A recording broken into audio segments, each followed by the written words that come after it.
हमारे साथ हैं यहाँ पे, वेलकम सर। तो ये है पल्लड़ मूवी के राइटर, जोरदार तालियां हो जाए, कमान एवरीवन। तो ये मूवी सर बता सकते कब रिलीज हो चुकी है कि रिलीज होने वाली है?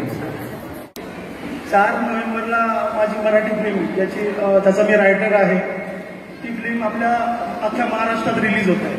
सगळ्यांनी फिल्म बघा, तुम्हाला ट्रेलर पण दाखवणार आहे, काही गाणे दाखवणार आहे फिल्मचे, तर बघा फिल्म वगैरे। चित्रपटाचं नाव पल्याड आहे, पल्याड। ओके, मूवी का नाम है पल्याड, जरूर देखिएगा। 4 नवंबर आपके नजदीकी सिनेमा घरों में, और राइटर है हमारे सुदर्शन जी, इनके लिए जोरदार तालियां हो जाएगा। Thank you and congratulation sir. Please मैं रिक्वेस्ट करूंगा हमारी इमेज इंटरप्राइजेस की टीम को कि उनका सत्कार करें।